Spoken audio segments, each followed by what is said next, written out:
ठीक है, इसको हम पब्लिश कर देते हैं। अब ये देखो, ये मैंने आपको बताया था, इसको कहते हैं गुटनबर्ग एडिटर या ब्लॉक एडिटर। ठीक है, यहाँ से भी आप वेबसाइट बना सकते हो, बट इसके अंदर हम ज़्यादा सेटिंग्स नहीं कर सकते, ज़्यादा स्टाइलिंग, क्योंकि हमें इसका इंटरफेस बहुत बुरा है। इसके अंदर हमें पता नहीं लग रहा है लेफ्ट साइड पे क्या आ रहा है, राइट साइड पे क्या आ रहा है। ये सिंपल सिंपल सीधा सीधी चीज़ें ऐड होंगी इसके अंदर, ठीक है ना। इसलिए हम इसको यूज़ नहीं करते, इसलिए हम एलिमेंटर करते हैं। जब आप एलिमेंटर करोगे तो यहाँ पे आपको एडिट विद एलिमेंटर शो होना शुरू हो जाएगा, ठीक है ना। यहाँ पे भी शो होगा, ये देखो, यहाँ पे भी आपको शो होगा।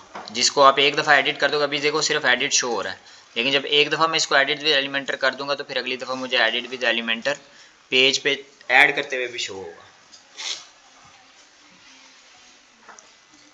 बाज़ औक़ात बच्चों को यही नहीं मिलता कि एडिट विद एलिमेंटर कहाँ लिखा हुआ है।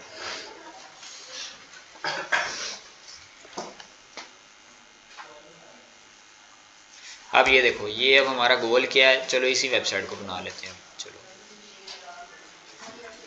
ये वेबसाइट है हमारे पास, इसको ये हमने बनाना, बेसिक बेसिक चीज़ें बनाएंगे ताकि आपको ये 3 ग्रिड, एक भाई ने बना के भेजा था मुझे इमेजेस, उसमें इमेजेस छोटी बड़ी आ रही थी, ठीक है ना।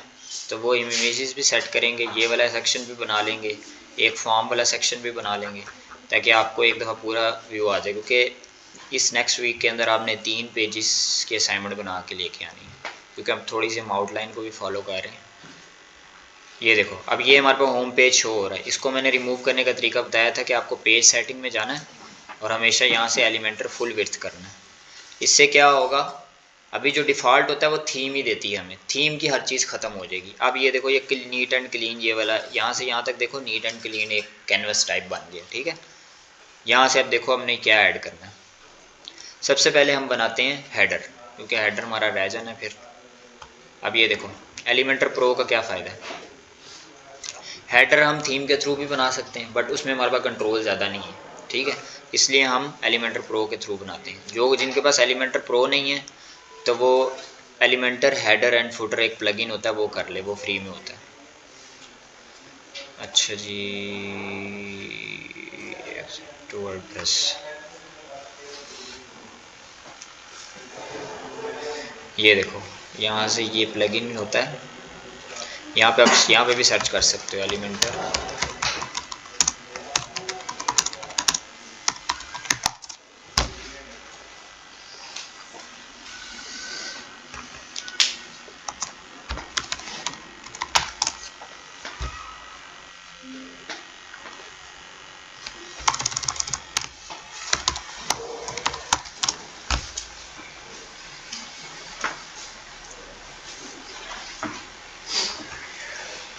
ये अल्टीमेट एड-ऑन्स एलिमेंटर के एड-ऑन्स है, इसके अंदर भी होता है हेडर, और सिंपल भी इसका एक प्लगइन होता था, मैंने रिमूव ना कर दिया, एलिमेंटर हेडर एंड फुटर।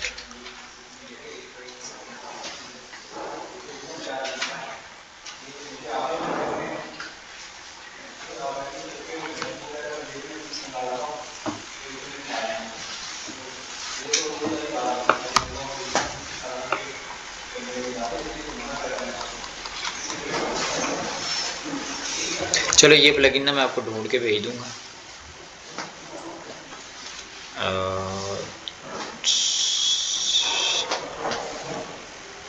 ये देखो, header footer builder for Elementor, एक वीक पहले जो है ना ये कंपैटिबल भी है और एक वीक पहले अपडेट भी हुआ। ये 2-3 चीज़ें ही हम चेक करते हैं कि ये सही है प्लगइन, ठीक है। तो हम यहाँ से इसको इंस्टॉल करके इसके थ्रू भी बना सकते हैं, ठीक है। लेकिन एलिमेंटर प्रो से भी थोड़ा सा मैं आपको हाउ नो देना चाहता हूँ इस तरह। अच्छा, अब ये जो होता है ना, ये आपको समझ आ गई, ये वाला यहाँ से सर्च करोगे, ये वाला आप डाउनलोड करके, जिनके पास एलिमेंटर प्रो नहीं है, अभी तो मैंने आपको दे दिया, हो सकता है फ्यूचर में आपके पास ना हो, तो हेडर आप इसके थ्रू बना सकते हो, ठीक है। सेम तरीकाकार सेम होगा, यहाँ पे आपको ऑप्शन आ जाएगी हेडर बिल्डर की, हेडर की ऑप्शन आ जाएगी, फुटर की ऑप्शन आ जाएगी। अब ये देखो, ये थीम बिल्डर है। हेडर यानी एलिमेंटर के थ्रू हम पूरी थीम बना सकते हैं। ये देखो, ये पूरी थीम के अंदर इससे ज़्यादा चीज़ें नहीं होती। हेडर नया बना सकते हो, फुटर नया, या जिस तरह ये जो अब ये कैसे बनी होगी, आस्ट्रा के जो टेम्पलेट्स मैंने आपको दिखाए थे, जो एलिमेंटर पे बने हैं वो कैसे बने, वो किसी ने इसी सारे टेम्पलेट्स को यूज़ करके बनाया है। यानी यह पूरी हमें थीम खुद बनाने की कैपेबिलिटी आ गई हमारे पास एलिमेंटर प्रो के थ्रू। यानी अब आप चाहो तो हेडर भी बना सकते हो, फुटर भी बना सकते हो, सिंगल पोस्ट पेज भी बना सकते हो। सिंगल पोस्ट पेज कौन सा होता है, ये वाला जो एक पोस्ट खोली है ना, इसके अंदर देखो कैसे हेडिंग, कैसे फीचर इमेज शो हो रही है, फिर ये शो हो रही है, फिर ये इसकी कैटेगरी शो हो रही है, फिर यहाँ पे कोई फेसबुक पे शेयर कर सकता है, ठीक है ना। ये सिंगल पोस्ट पेज होता है, ठीक है। अब ये देखो, ये आस्ट्रा का कोई भी टेम्पलेट हम खोलते हैं ना, ये देखो ये टेम्पलेट कैसे बने हैं, ये सेम उन्होंने यहाँ से आके बनाए हैं कि पहले हेडर बनाया होगा, फिर फुटर का टेम्पलेट बनाया होगा, फिर सिंगल पोस्ट बनाई होगी, सिंगल पेज बनाया होगा, ठीक है। उसको कंडीशंस दी होंगी कि सिंगल पोस्ट पे यही शो हो, सिंगल इस पे। आर्काइव का मतलब ये होता है ब्लॉग के जो आर्काइव पेज कौन सा होता है, जैसे कि ये ब्लॉग्स खोलता हूँ ना मैं, ये वाला आर्काइव, इसको कहते हैं आर्काइव, जिसमें एक जगह पे ही सारे शो हो रहे हैं, ठीक है ना। इसको आर्काइव पेज कहते हैं। ये जैसे कि ये भी आर्काइव पेज होगा, इसको एक को खोलेंगे ये एक सिंगल खुल जाएगा। अब ये देखो, ये अगर एलिमेंटर, ये देखो एलिमेंटर पे बना हुआ है। अब ये पूरी वेबसाइट कैसे बनी होगी, ये इसने टेम्पलेट चूज़ किया होगा, हेडर हेडर से बनाया होगा, ये फुटर फुटर से बनाया होगा, सिंगल ये देखो कैटेगरी पेज से बनाया होगा, ये देखो ये कैटेगरी पेज बनाया हुआ है। फिर जब कैटेगरी पेज के बाद सिंगल प्रोडक्ट पेज से बनाया होगा, ठीक है। तो इसने ऐसे ये सारा डिज़ाइन किया होगा। तो अभी हम ये इस तरह ये हमने डिज़ाइन करना, समझ लो। ये आर्काइव हो गया। सिंगल रिजल्ट पेज, कोई अगर सर्च बार है, ये देखो इसी के अंदर ये देखो सर्च बार आ रही है, इस पर क्लिक करके जब हम सर्च करेंगे कुछ भी, जैसे कि मैं इधर लिखता हूँ जी डिज़ाइन, मैंने इंटर किया। अब ये जो सर्च का पेज खुला ये कैसे खुलेगा, इसको कहते हैं सर्च रिजल्ट पेज। ये नाम प्रोफेशनल नेम याद रखने हैं आपने। आर्काइव पेज क्या होता है, सर्च रिजल्ट क्या होता है। सर्च रिजल्ट का मतलब है जो भी सर्च बार शो हो रही है कहीं भी, उस सर्च बार पे क्लिक करने के बाद वो जो सर्च रिजल्ट खुलेगा हमारे पास, वो रिजल्ट का पेज कैसा होगा। जैसे कि ये मैंने यहाँ पे लिखा था ना, ये नीचे पेज खुला है, इसका डिज़ाइन वो कुछ भी कर सकते थे, दो बना सकते थे कि दो दो शो हों, जो भी डिज़ाइन बनाना है वो यहाँ पे उसके हिसाब से। लूप आइटम का मतलब क्या होता है, ये लूप है एक, कि एक ही तरह की चीज़ें शो हो रही हैं। यानी अगर इनको सिंगल सिंगल कहोगे तो ये लूप आइटम्स हैं, ठीक है ना। टोटल होल को कहोगे तो ये आर्काइव पेज है, ठीक है, पूरा आर्काइव पेज है और ये एक लूप आइटम है। उसने क्या किया होगा, एक को डिज़ाइन किया होगा और उसने पोस्ट पे अप्लाई कर दिया होगा। कोई भी पोस्ट बनाओगे ना तो ऑटोमेटिकली देखो, अगर पोस्ट 1000 करनी है, वो रोज़ तो नहीं डिज़ाइन बनाता होगा, उसने क्या किया होगा, उसने एक लूप बनाया होगा, लूप का एक टेम्पलेट बन जाता है कि यार ये लूप का टेम्पलेट है, ये डिज़ाइन मेरा इस तरह शो होगा, यानी इमेज इधर शो होनी चाहिए, टेक्स्ट हेडिंग इधर शो। वो एक डिज़ाइन बना लिया और उसको क्या किया, उसने आर्काइव पेज पे जाके सिलेक्ट कर लिया उस लूप को कि यही डिज़ाइन जितनी भी पोस्ट है वो खुद ब खुद ऑटोमेटिकली उस लूप के अंदर ऐड होती जाएंगी, ठीक है ना। तो ये होता है एक लूप। लूप का क्या मतलब है कि ये एक सिंगल डिज़ाइन, कि ये सिंगल बनाया होगा और फिर आर्काइव पेज में जाके इसकी कंडीशन दे दी होगी कि जब भी पोस्ट ऐड हो, ये डिज़ाइन को फॉलो करना है। इसलिए वो जब भी वो पीछे से ऐड करता जा रहा होगा और ये सब चीज़ें खुद ही आती जा रही होंगी, खुद ही बनती जा रही होंगी, क्योंकि एक उसने बना के उसको कंडीशन दे दी है कि ये जी लूप में चीज़ चलती है ना, लूप, ये वही लूप है। 404 पेज, कोई पेज किसी ने गलत टाइप कर दी है, ठीक है ना, परमलिंक्स आपने चेंज किया, अब जो जिसके बाद पहले लिंक है वो लिंक चेंज हो गया, अब नंबर वाला लिंक आ रहा है, वो 404 पेज तो वो भी बनाना ज़रूरी होता है, ठीक है, ताकि किसी को अच्छा पेज शो हो। और 404 पे हम पेज उसका बटन ऐड कर देते होते हैं। अब ये देखो 404 पेजेस, 404 ये स्टेटस कोड होते हैं कि कुछ आपने मांगा है तो आपको क्या स्टेटस बैक आया। ये देखो लोग इस तरह का 404 पेज बनाते हैं। ये देखो अपनी सोशल लिंक लगा दिया, होम पेज पे क्लिक ऐड कर दिया कि होम पेज पे चले जाओ वापसी, कि ये पेज अवेलेबल नहीं है।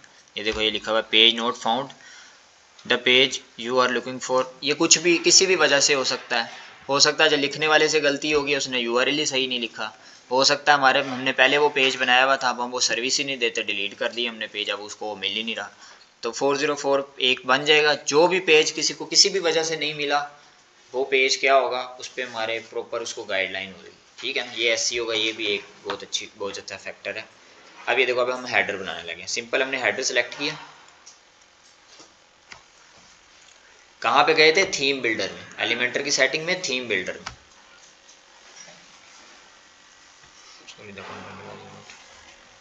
फ्रंट पेज क्या आ रहा है ये?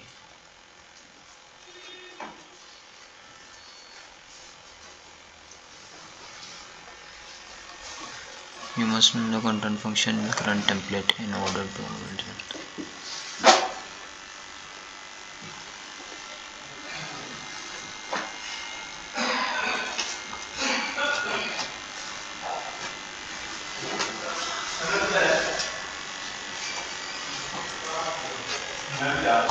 अच्छा,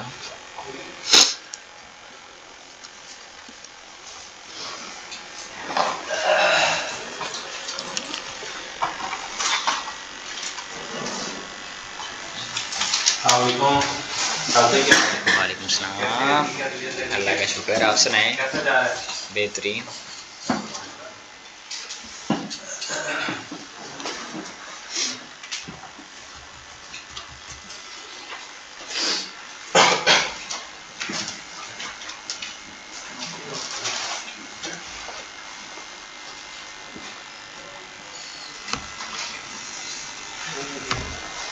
चलो इस एरो को बाद में देखते हैं।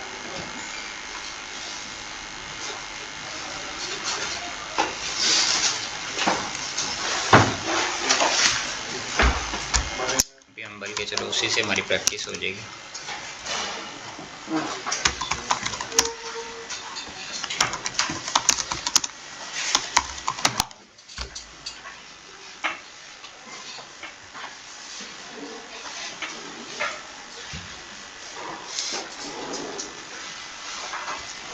ये जो लोकल होस्ट टाइप होते हैं ना, इसके अंदर बाजू का इश्यूज आ जाते होते हैं असल में। ये बाकी एलिमेंटर प्रो के थ्रू हेडर की ना, मैं उसको आपको वीडियो भेज दूंगा। ये हो सकता है मेरे सिर्फ इस पे इशू आ रहा हो।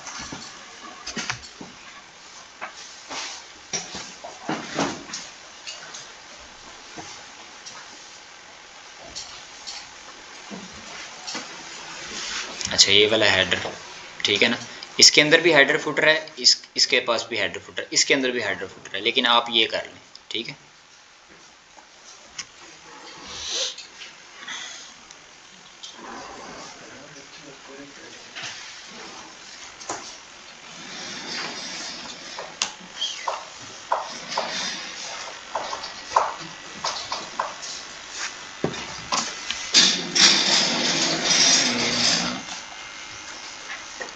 इसको एक्टिवेट कर लेते हैं। ये मैं ग्रुप में भेज रहा हूँ।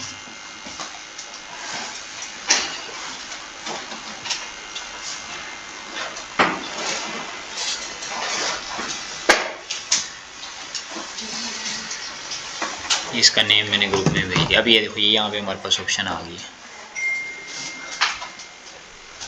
ठीक है। ये यहाँ पे देखो, ऐड न्यू हेडर टेम्पलेट।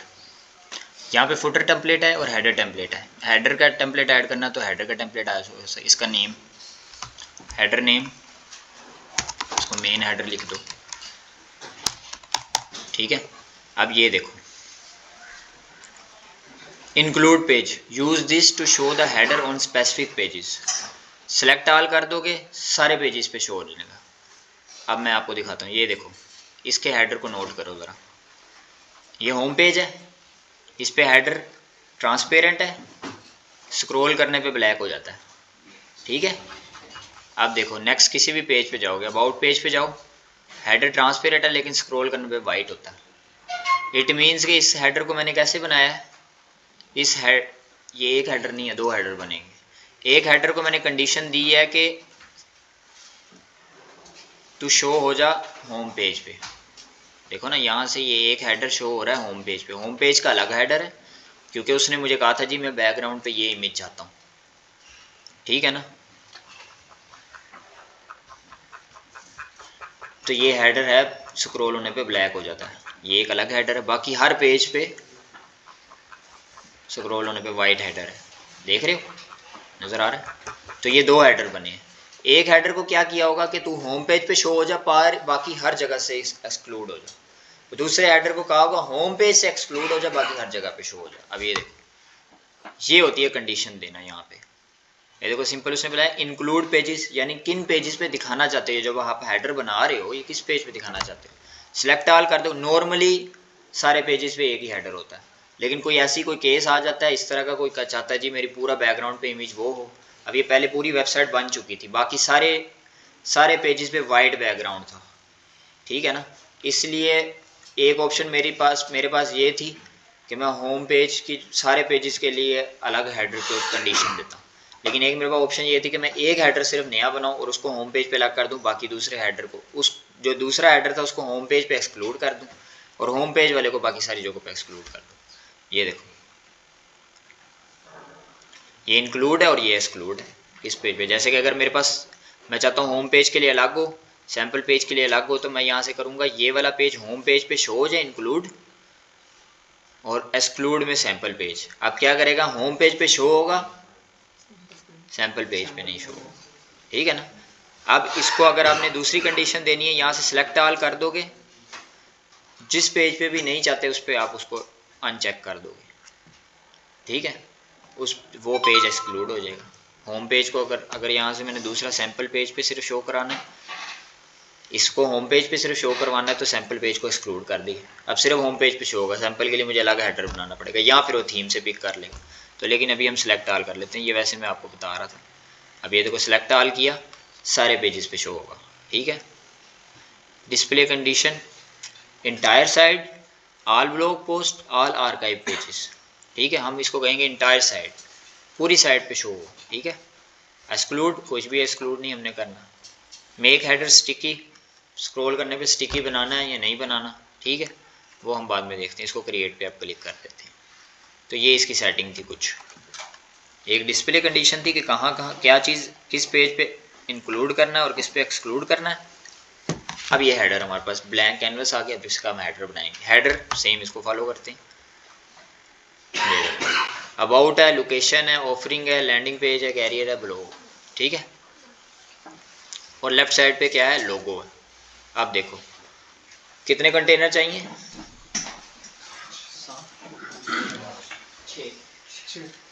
नहीं, 1 2 3, ये कंटेनर में आ जाएगा, ये कंटेनर में आ जाएगा, ये कंटेनर में आ जाएगा। 3 कंटेनर चाहिए, तो पहले बनेगा इनका बाप, फादर साहब सबसे पहले, फिर 3 बच्चे हैं बीच में, ये 1, ये 2, ये 3। फादर को पकड़ा, यहाँ से पकड़ सकते हो। मैं इसका नाम लिखता हूँ जी हेडर फादर साहब, ठीक है। ये पहला इसका बेटा है, ये लोगो वाला बेटा है, ये मेन्यू वाला, मेन्यू भी कहते हैं, नैब बार भी कहते हैं, नेविगेशन भी कहते हैं, ठीक है। कुछ लोग टैब्स भी कहते हैं। 4 लफ्ज यूज होते हैं जो दरमियान में शो हो रहा है ना। ये स्टैंडर्ड प्रैक्टिस है, ये 2 चीज़ें स्टैंडर्ड प्रैक्टिस है, ये बटन स्टैंडर्ड प्रैक्टिस नहीं है। हर 95% दुनिया की वेबसाइट्स खोलोगे, एक साइड पे लोगो होगा, दूसरी साइड पे मेन्यू होगा। ये हो सकता है मेन्यू आधा इधर हो आधा इधर हो, दरमियान में लोगो हो, लेकिन ये स्टैंडर्ड प्रैक्टिस है। कोई भी खोल लो, दराज खोल लो,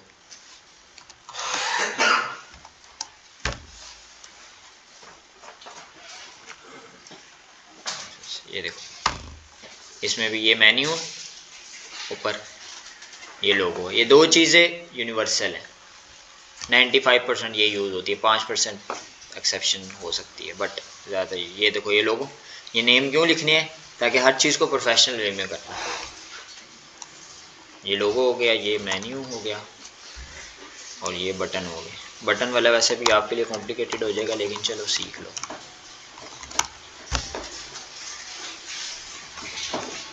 ठीक है। अब देखो, अब ये मेरे पास है रो में, मैं इसको करना चाहता हूँ कॉलम में, तो मैं इसको यहाँ से सिंपल सेलेक्ट करूँगा, यूँ बन गए 3। अब ये टोटल है 100%, ठीक है ना। 3 डब्बे हैं तो ये भी 33.3 का होगा। देखो ना, 100 डिवाइडेड बाय 3, इस चीज़ को समझना है। जिसको लेआउट बनाना आ गया ना, उसको हर चीज़ आ गई। डिवाइड करो 3 से, 3 डब्बे हैं ना, इस टाइम पे 100 है ना, तो एक डब्बा 33.3 का है हमारे पास, ठीक है ना। 4 होते हैं तो 25 25 25 25 25 25 100 हो जाता पूरा, टोटल 100 होता है।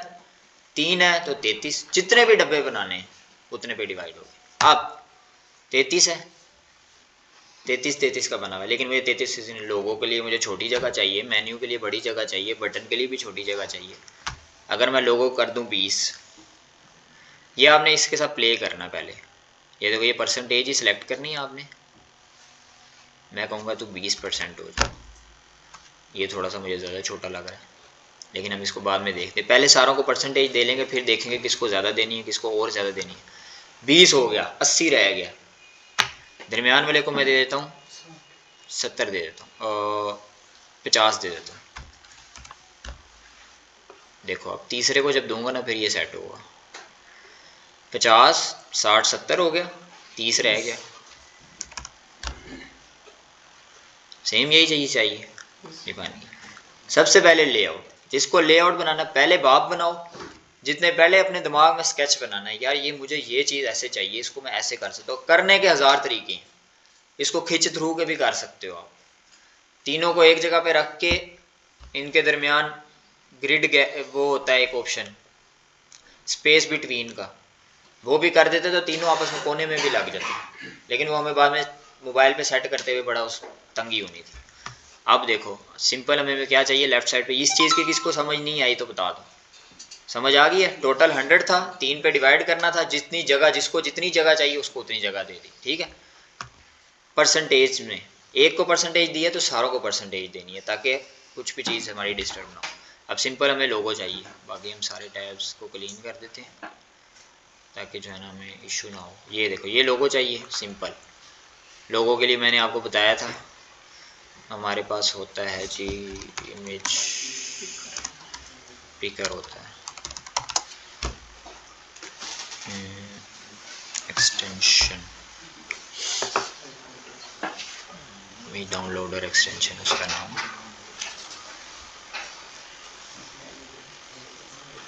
एक्सटेंशन डाउनलोड करते हुए भी ये चीज़ें देखनी पड़ती हैं हमें, क्योंकि ये भी ओपन सोर्स चीज़ है कि इसकी जो है ना अच्छी रेटिंग्स भी अच्छी हों, ये सब चीज़ें अच्छी हों, वरना वायरस आ जाएगा आपके कंप्यूटर, आपके उसके अंदर ब्राउज़र में भी वायरस आ जाएगा, कंप्यूटर में भी वायरस आ जाएगा। अब ये देखो हम जल्दी जल्दी करते हैं ये चीज़ें ज़रा थोड़ी सी। ये वाला वैसे ब्राउज़र में यूज़ नहीं करता, इसको मैं पिन करता हूँ।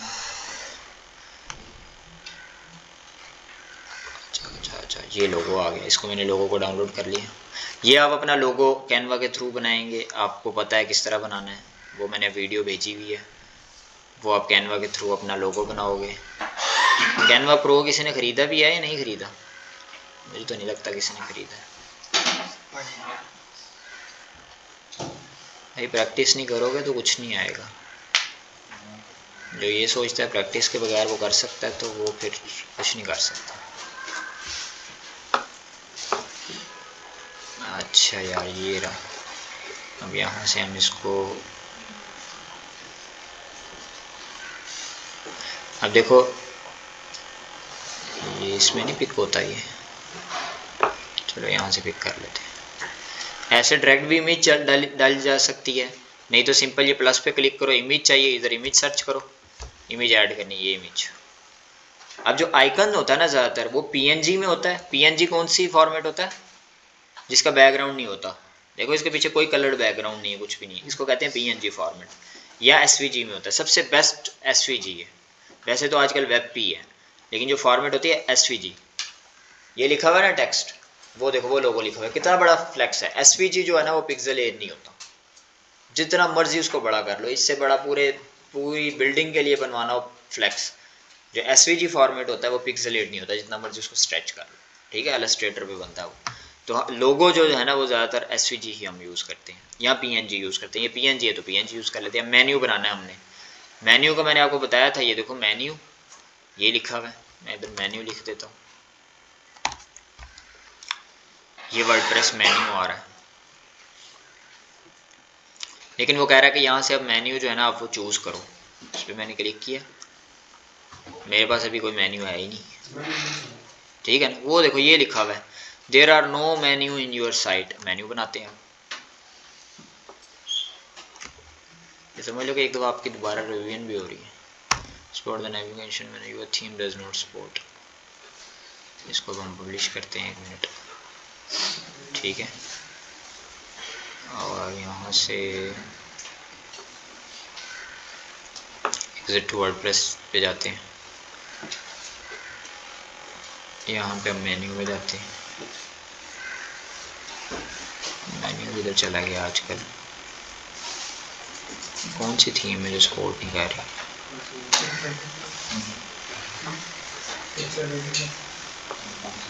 एक्सट्रैक्टिव नहीं की।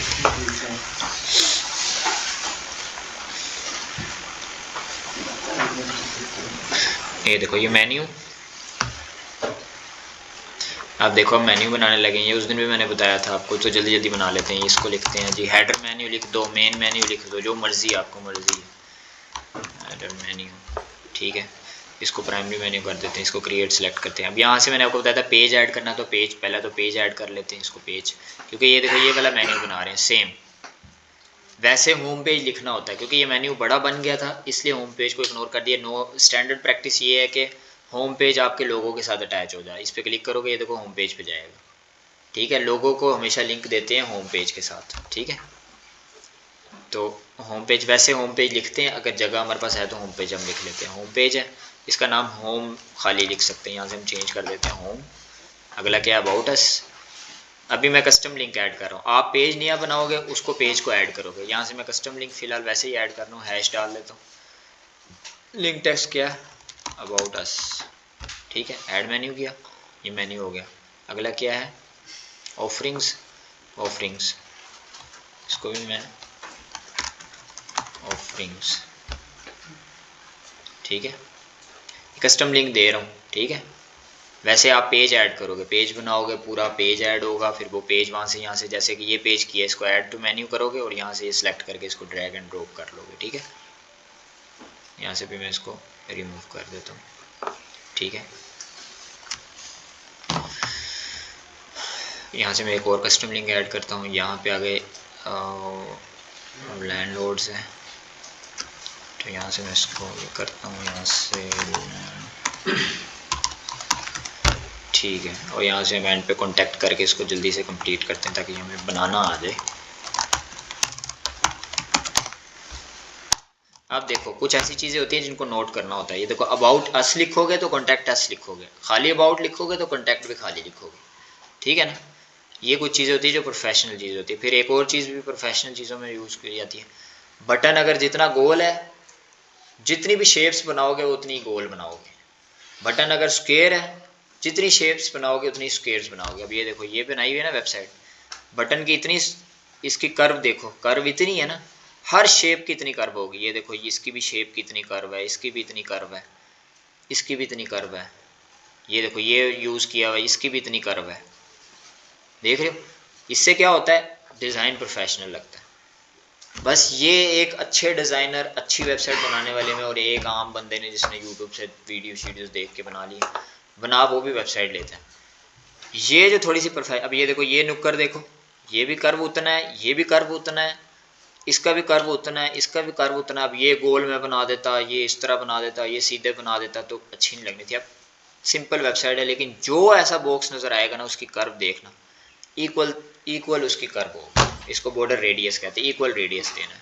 हर एक चीज़ इमेज तक, हर चीज़ के अंदर कर्व है, कोई चीज़ सीधी नहीं है। सीधी रखूँगा तो हर चीज़ को स्ट्रेट रखूँगा, ज़्यादा गोल रखूँगा हर चीज़ को ज़्यादा गोल। इन चीज़ों का स्पेसिंग देखो, हर एक सेक्शन की, इसकी नीचे से स्पेस देखो, ऊपर से स्पेस देखो, बिल्कुल बराबर है।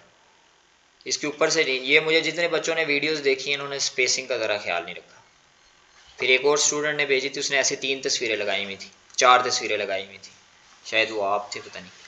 आपकी तस्वीरें बड़ी छोटी थी।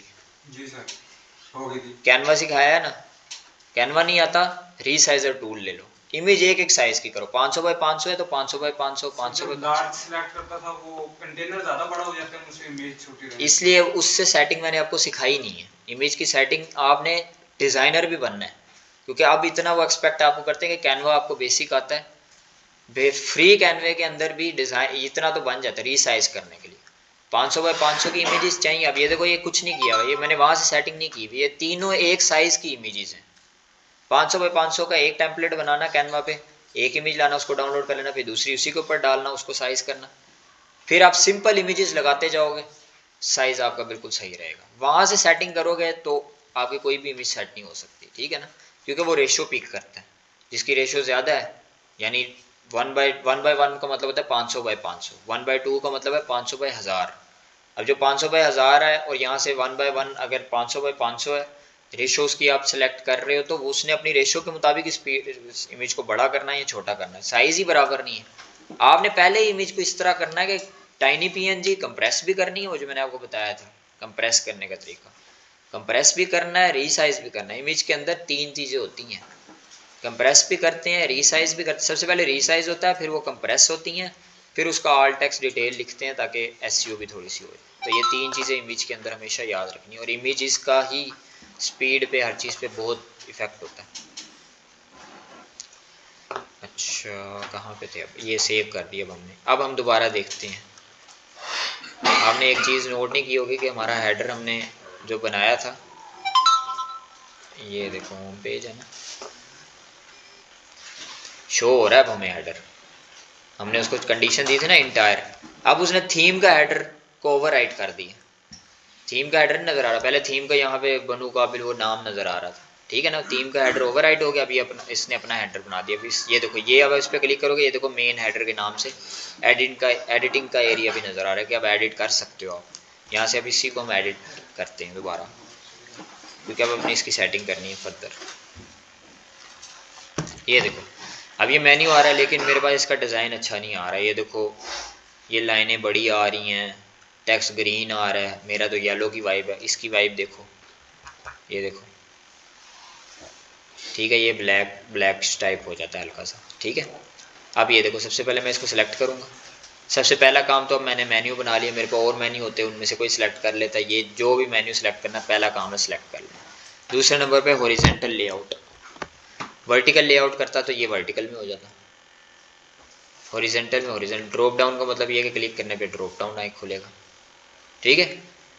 तो हम इसको हॉरिजॉन्टल कर देते हैं, क्योंकि ये डेस्कटॉप वर्जन है, डेस्कटॉप वर्जन। अब ये देखो, ये पॉइंटर, पॉइंटर का मतलब है जब ये पॉइंट करो इसके ऊपर, पॉइंटर का मतलब होता है जब पॉइंट किया इसको, पॉइंट का मतलब है इस पर पॉइंटर लेके गए। ये हमारा जो कर्सर होता है इसको पॉइंटर कहते हैं, कि जब ये पॉइंटर इसके ऊपर जाएगा तो क्या हो, लाइन आ जाए, लाइन आ गई, ओवर लाइन आ जाए, ऊपर लाइन आ जाएगी, डबल लाइन कहते हो तो डबल लाइन आ जाएगी, ठीक है। फ्रेम कहते हो तो बॉक्स बन जाएगा, बैकग्राउंड कहते हो तो इसका बैकग्राउंड बन जाएगा, जो आपके डिज़ाइन के मुताबिक आपको सही लगता है। टेक्स्ट, इसकी जगह आप टेक्स्ट को कुछ कर सकते हो, टेक्स्ट को ग्रो कर सकते हो, श्रिंक कर सकते हो। देखो, श्रिंक करोगे तो श्रिंक हो जाएगा, ठीक है ना। ये सारी सेटिंग अब इसके साथ कर सकते हो। तो हम इसको कर लेते हैं जी, आप अंडरलाइन होंगे, ये अभी अंडरलाइन हो गया। इसके बाद में सेटिंग करते हैं कि लाइन ये इससे बाहर ना निकले। देखो लाइन बहुत बढ़िया आ रही है टेक्स्ट, आप देखो यहाँ तक सेटिंग होगी। इसके बाद जो ड्रॉप डाउन का आइकन कौन सा हो, वो ज़्यादातर हम ये रखते हैं।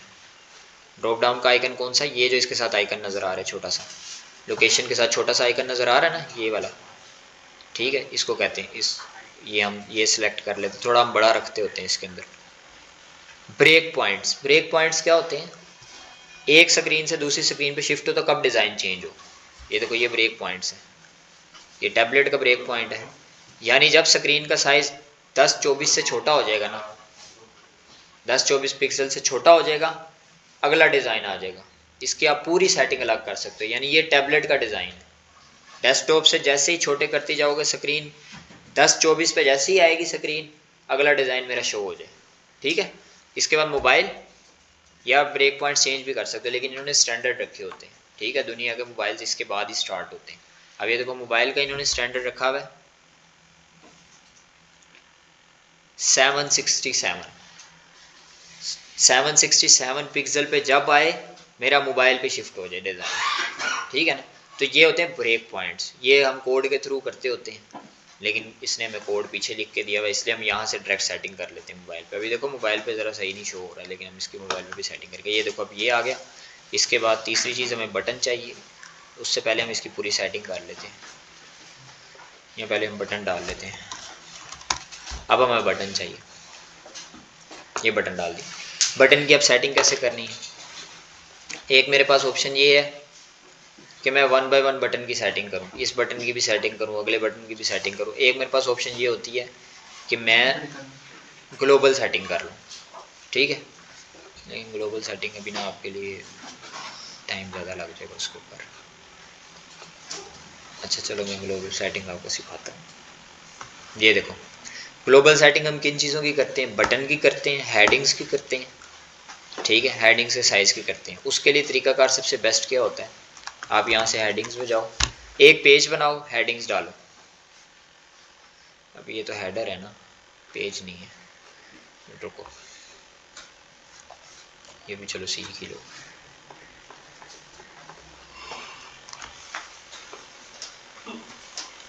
अभी मैंने एक पेज बनाया सिंपल। पहला काम आपने क्या करना है, सबसे पहला काम वेबसाइट स्टार्ट करने से पहले ग्लोबल सेटिंग्स करनी है, ठीक है, क्योंकि अब आप थोड़े से इतना समझ आपको आ गया कि अब मैं आपको ग्लोबल सेटिंग सिखा सकता हूँ। यहाँ से आपने पहले H1 हेडिंग, इसको डुप्लीकेट करना है, H2 हेडिंग, इसको डुप्लीकेट करना है, H3 हेडिंग, इसको डुप्लीकेट करना है, H4 इसको डुप्लीकेट करना है, H5 इसको डुप्लीकेट करना है, H6, 6 हेडिंग्स डाल लेनी है, एक बटन डाल लेना है। ये आपको शुरू शुरू में करना पड़ेगा, जब थोड़ा सा तजर्बा हो जाएगा फिर आपको खुद ही पता चल जाएगा मैं कितना रखता हूँ तो क्या आता है, कितना रखता हूँ तो क्या। अब ये देखो, अरे वो ब्लू कलर की आ रही है हर चीज़, डिस्टर्ब है, पता ही नहीं लग रहा क्या है। इसको अब आपने पब्लिश कर देना। जब आप इसको पब्लिश कर दोगे इसके बाद इस पेज को व्यू करोगे, ये कस्टमाइज़ की ऑप्शन नज़र आ रही है। या तो आप शुरू शुरू में एलिमेंटर की सेटिंग, वहाँ से 2 मैंने आपको चेक बॉक्स बताए थे जिससे वो थीम की सारी सेटिंग को ओवरराइड कर देता है, सिर्फ एलिमेंटर की सेटिंग रह जाती है, ठीक है। अगर वो नहीं किया आपने, सिंपल ये 6 हेडिंग्स ऐड किए और आपने बटन ऐड किया, उसको कस्टमाइज पे क्लिक किया, यहाँ से जाके आपने एक दफ़ा सेटिंग कर लेनी। अब जब अगली दफ़ा हेडिंग डालोगे ना, जो उसकी सेटिंग होगी वो ऑटोमेटिकली आ जाएगी। बटन की एक दफ़ा कलर और ये चीज़ें सेट कर ली, अगली दफ़ा सिर्फ बटन डाल ही जाओगे, आपके बटन की सेटिंग हुई पड़ी होगी। अब ये है ना, ये ग्लोबल लिखा हुआ है, ये टाइपोग्राफी।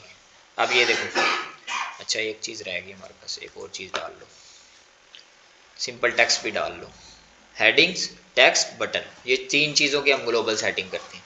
सबसे ज़्यादा यही 3 चीज़ें यूज़ होती हैं। ये देखो, ये मैं टेक्स्ट भी डाल लेता हूँ, ओके हो गया। अब मैं इसको पब्लिश करता हूँ, अब इस पेज को मैं व्यू करता हूँ, अब मैं कस्टमाइज में जाता हूँ, अब मैं ग्लोबल सेटिंग करने लगा हूँ। सबसे पहले वेबसाइट स्टार्ट करने से पहले मैंने क्या किया, सिंपल एक पेज बनाया, एलिमेंटर में जाके उसमें 6 हेडिंग्स ऐड की, एक टेक्स्ट ऐड की, एक बटन ऐड कर दिया ताकि मैं इसकी सेटिंग कर सकूँ। अब मैं इसको ग्लोबल में जाता हूँ, टाइपोग्राफी में गया। टाइपोग्राफी का मतलब होता है टेक्स्ट कैसा हो, टेक्स्ट में सारी हेडिंग और टेक्स्ट से ठीक कर सकता हूँ मैं। ये देखो ग्लोबल में गया। अब ये देखो बॉडी फ़ॉन्ट, बॉडी फ़ॉन्ट का मतलब है कि ये जो बॉडी टेक्स्ट है, बॉडी का टेक्स्ट ये होता है, इसका फ़ॉन्ट क्या होगा। अब यहाँ से मैं जो फ़ॉन्ट रखूँगा वो हो जाएगा सिलेक्ट। अब देखो हमने हमने कहा था जी बट फ़ॉन्ट, किसी और वेबसाइट से, अभी मैं किसी और से सिखा रहा हूँ, आप ChatGPT से कह सकते हो मुझे बेस्ट, मेरा ये ब्रांड है, मुझे प्रोफेशनल काम है, प्रोफेशनल, बच्चों का ब्रांड है, बच्चों के हिसाब से कि मुझे 2 फ़ॉन्ट, हेडिंग के लिए फ़ॉन्ट और उसके लिए फ़ॉन्ट मुझे बता दें। मैं ChatGPT से कह देता हूँ सिंपल तरीके से, ChatGPT हमारा उर्दू भी समझ लेता है। ये देखो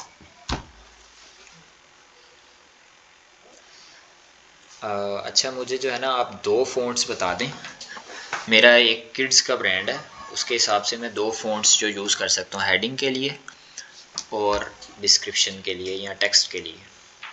अभी मैंने इसको कहा उर्दू में, अब ये सब चीज़ें मुझे लिख के देगा, मैं इसको यहाँ से सिलेक्ट करूँगा, ये मुझे फ़ॉन्ट के नाम बता देगा। ये देखो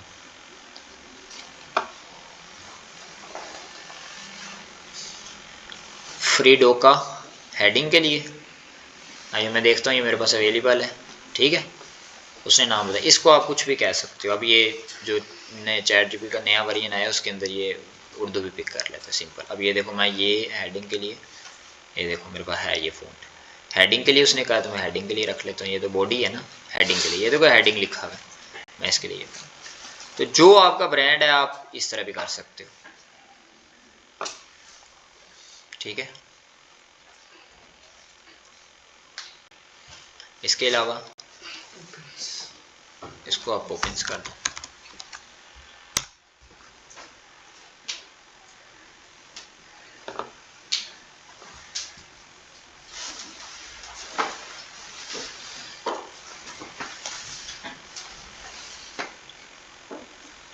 देख रहे हो H1 वो क्या है, हम एक दफ़ा H1 की सेटिंग कर लेंगे, जितनी दफ़ा भी H1 डालेंगे वो हमारी सारी सेटिंग हुई पड़ी होगी कि यार H1 की जो है ना, मैं चाहता हूँ 60 पिक्सल H1 हो हमारा। जब भी मैं डालूँ H1, देखो अगर एक एक करोगे आपके 10 पेज है ना, हर 10 पेज पे हर एलिमेंट की अलग अलग सेटिंग करनी पड़ेगी। फिर H1 डाला है, उसका साइज बड़ा करना है छोटा करना है, वो आप वहाँ से अलग अलग कर रहे हो। बटन डाल रहे हो, हर बटन का कलर चेंज कर रहे हो, हर बटन का साइज चेंज कर रहे हो। ग्लोबल एक दफ़ा सेटिंग कर लोगे, डाल ही जाओगे, बटन डाल दिया, सेटिंग हुई पड़ी है, मोबाइल पे भी हुई पड़ी है, डेस्कटॉप पे भी आपको कोई टेंशन नहीं, सिर्फ उसकी अलाइनमेंट करनी है कि लेफ्ट राइट शो हो, लेफ्ट शो हो, बस। तो ये ग्लोबल का फ़ायदा होता है, ये देखो। और ये ग्लोबल चीज़ें कोई नहीं बताता, क्योंकि लोग ये नहीं फॉलो करते, लोग कहते बस बना ही जाओ। अब ये देखो दूसरा यहाँ पे, ये देखो मैं इसको कहता हूँ जी आप 40 पिक्सल हो जाओ या 45 हो जाओ, ये H2 हो जाएगा, फिर ये H3 हो जाएगा, ठीक है H3 से आगे ठीक है। ये मतलब ये मैं आपको बता रहा हूँ, यहाँ से आप सेटिंग कर लोगे। अब इसी की आप मोबाइल पे भी सेटिंग कर लोगे, टैबलेट पे भी कर लोगे। मोबाइल पे मैं चाहता हूँ जी ये मेरे पास देखो ये बड़ा शो हो रहा है ज़्यादा, ठीक है, मैं इसको कहता हूँ H1। जैसे आप मोबाइल पे ये देखो यहाँ से शिफ्ट कर रहे हो, ये जगह है, यहाँ से मोबाइल पे शिफ्ट किया, अब यहाँ से आप सेटिंग कर लोगे। तो एक दफ़ा ये तसल्ली से बैठ के एक दफ़ा सेटिंग कर लेनी कि मेरी 25 पे ही हो। अब देखो लाइन हाइट ज़्यादा होगी, यानी ये गैप ज़्यादा हो गया इनके दरमियान, तो लाइन हाइट भी एडजस्ट कर लो। ये देखो इसकी ये लाइन हाइट कौन सी है, ये देखो यहाँ से आप लाइन हाइट 1 पॉइंट पिक्सल में भी कर सकते हो।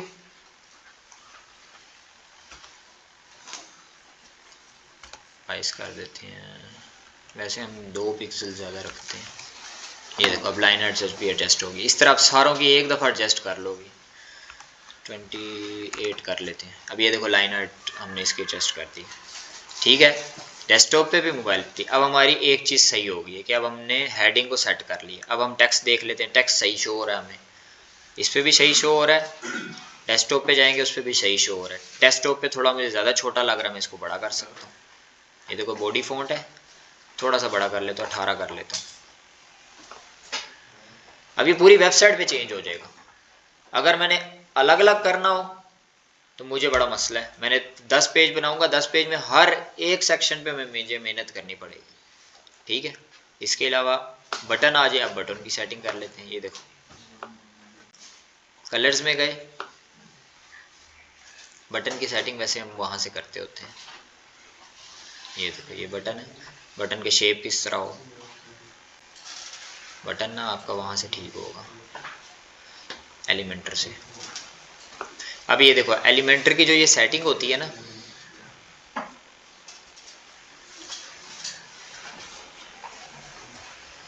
ने भी चेंज कर दिया टूल मैनेजर।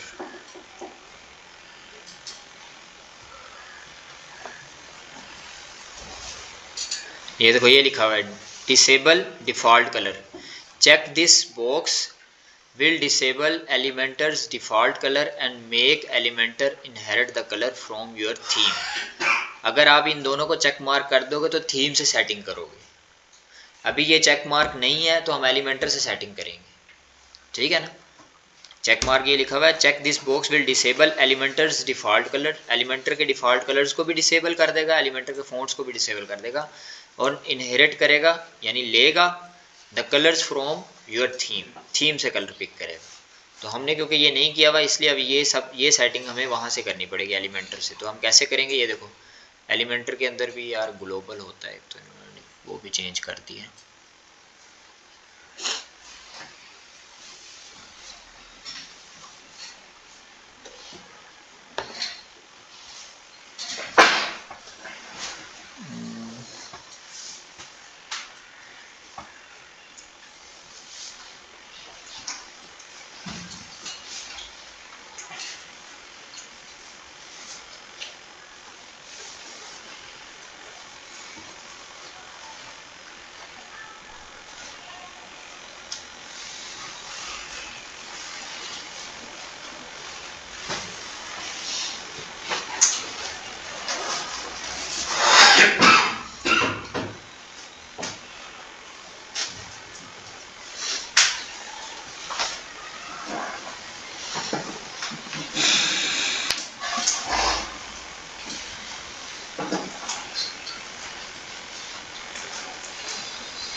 ये देखो, इस पर क्लिक करोगे साइड सेटिंग पे आ जाओगे। साइड सेटिंग के अंदर अब ये ग्लोबल सारी सेटिंग है। ये देखो यहाँ से क्लिक किया साइड सेटिंग में, अब ये हम ग्लोबल सेटिंग वहाँ से अगर वो चेक मार्क किए होंगे तो फिर आपकी थीम से वो पिक कर लेगा, थीम पे जो सेटिंग की होगी वो पिक कर लेगा, ठीक है। अगर वो चेक मार्क आपने नहीं किए हुए फिर एलिमेंटर से सेटिंग आपको करनी पड़ेगी। अब ये देखो, ये बटन है ना, बटन की सेटिंग करते हैं हम। बटन का बैकग्राउंड कलर ये देखना, सेव करते हैं।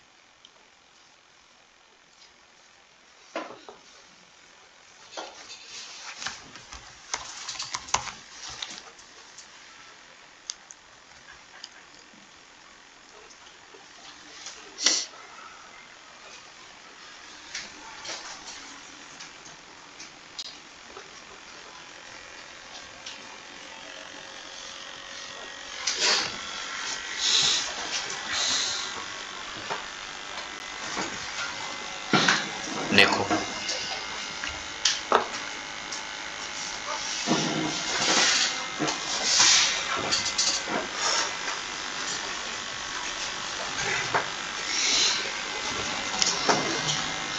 देखो यहाँ से अब हम जाएंगे साइड सेटिंग में। अब देखो बटन की सेटिंग करनी है, देखो ग्लोबल में। अब देखो हमने ब्लू कलर दिया, ब्लू कलर हो गया, ठीक है। अब इसकी हम पैडिंग थोड़ी सी एडजस्ट कर लेते हैं। टॉप से पैडिंग को पहले मैंने अनलिंक किया। लिंक का मतलब ये होता है कि चारों तरफ अगर मैंने सेम पैडिंग देनी हो, ये देखो 20 करूँगा चारों तरफ 20 हो गया, लेकिन हमने इसको अनलिंक करना है सबसे पहले, उसके बाद 1 बाय 1 सबको देनी है, क्योंकि हाइट थोड़ी कम होती है, विड्थ थोड़ी ज़्यादा होती है, ठीक है। हाइट में यहाँ पे कर देता हूँ 15, विड्थ बॉटम से भी 15, राइट से 25, लेफ़्ट से 25, ठीक है। ये मैंने एक बटन बना लिया। अब ये मैंने इस पर बनाया और देखो होवर करने पे कुछ नहीं हो रहा। मैं कहता हूँ जी होवर जब करो तो बैकग्राउंड कलर आपका हो जाए येलो। अब ये येलो कलर पिक करना है तो कलर पिकर करना पड़ेगा।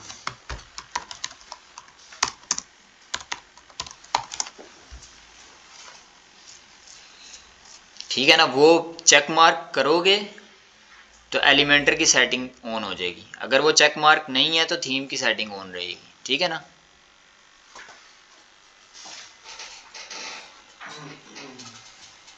ये देखो अब ये कलर पिक कर लिया, ये कलर सेलेक्ट किया,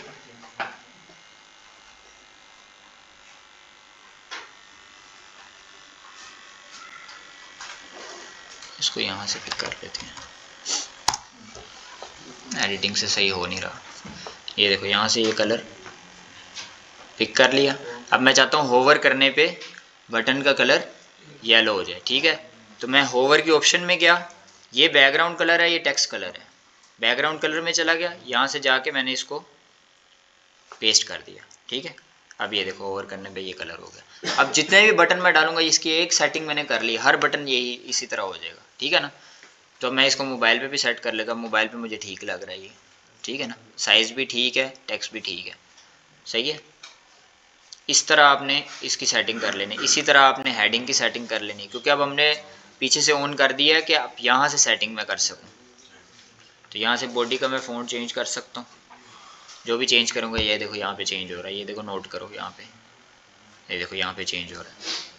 देखो H1 हेडिंग, जो भी हेडिंग्स का फ़ॉन्ट एक ही रखते हैं, बॉडी का फ़ॉन्ट एक ही रखते हैं, ये नहीं करना कि आप चेंज करते रहो उसको। जो हेडिंग एक हेडिंग H1 हेडिंग का जो फ़ॉन्ट होगा वो H6 तक एक ही फ़ॉन्ट रहेगा, ठीक है ना। जॉर्जिया अगर रखती है तो जॉर्जिया हो जाएगा, जैसे कि ये रख देते हैं हम, ये फॉर एग्जांपल ये हेडिंग का फ़ॉन्ट है, ये रख लेते हैं, ठीक है। ये अब एक हेडिंग का हमने फ़ॉन्ट रख दिया।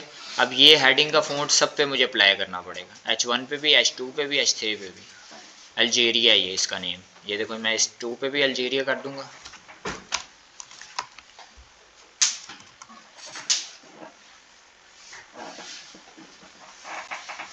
ठीक है ना। इस तरह मैं सारों पे अप्लाई कर दूंगा और इसकी मोबाइल पे भी सेटिंग कर लूँगा, ठीक है ना। अब ये देखो H1 और H2 का सेम साइज़ लग रहा है मुझे, ठीक है ना, लेकिन H1 तो बड़ा होना चाहिए, तो मैं इसको H1 को यहाँ से सेट कर लूँगा, इसको थोड़ा सा बड़ा कर दिया मैंने। अब ये समझ लो कि आपने 3 चीज़ों की सेटिंग कर ली है। मोबाइल पे आपका और डेस्कटॉप पे आपका बटन भी हो गया, टेक्स्ट भी हो गया, हेडिंग भी हो गई। ये 3 चीज़ों को पहले डाल के आपने हमेशा सेटिंग कर लेनी है। अब देखो मैं इसका फ़ायदा बताता हूँ, फ़ायदा क्या हुआ हमें इसका।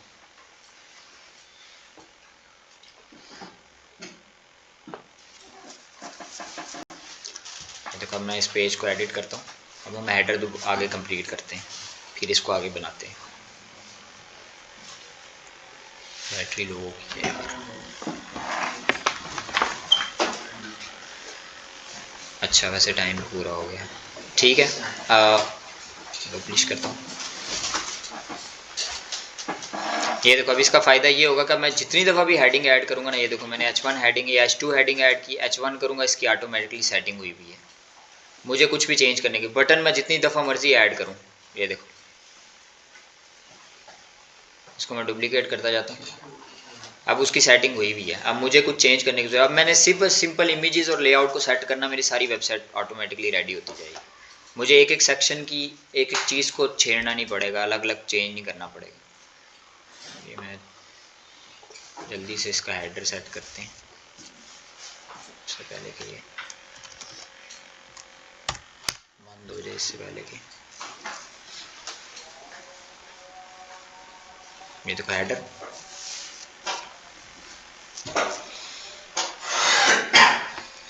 किधर जाता है पता नहीं लगता टाइम। ये देखो अब मेरा हेडर, मुझे क्या इसकी हेडर की सेटिंग, मेन्यू की सेटिंग करनी है। ये देखो यहाँ से मैं स्टाइल में गया, ये चीज़ें हमने पढ़ ली हैं, ठीक है ना। स्टाइल में गए हम, स्टाइल में ये देखो पॉइंटर विड्थ आ रही है। पॉइंटर का मतलब ये होता है कि जब नीचे जो हमने जो इसका वो ऐसे उसकी विड्थ कितनी हो, मोटाई कितनी हो, ज़्यादा मोटा हो कम मोटा हो, इसको हम 1 पे रख देते हैं क्योंकि हमने ज़्यादा डिसेंट रखना होता है। हमने बहुत ज़्यादा ओवर कोई चीज़ नहीं करनी होती, तो 2 रख देते हैं हम इसको, ठीक है ना, ना ज़्यादा ना कम। ये देखो हॉरिजॉन्टल स्पेसिंग को हम ख़त्म कर देते हैं। हॉरिजॉन्टल स्पेस ख़त्म करने से क्या फ़ायदा होता है कि जितना भी टेक्स्ट है ना उतनी ही लाइन बनेगी। लाइन में ज़्यादा लाइन, पहले देख रहा हूँ लाइन बड़ी आ रही थी, टेक्स्ट छोटा था, लाइन बड़ी आ रही थी, तो हम स्पेस बिटवीन को यूज़ करते हैं, यानी हॉरिजॉन्टल स्पेसिंग को ख़त्म कर देते हैं, स्पेस बिटवीन को यूज़ करते हैं। अब देखो ये प्रोफेशनल बन गया। कलर अब एडजस्ट करना है। ये देखो टेक्स्ट का कलर मैं चाहता हूँ कि ब्लैक होना चाहिए। ये देखो यहाँ से ग्लोबल कलर खुल गया। अच्छा ये कलर की भी ग्लोबल सेटिंग होती है।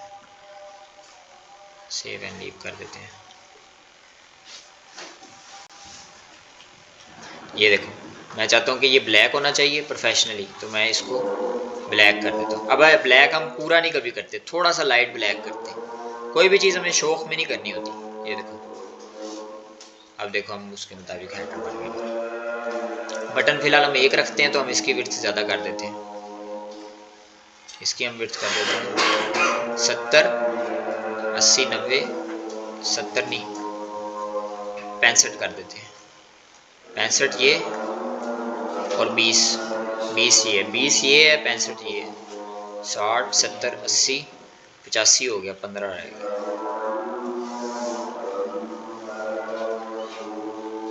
ठीक है।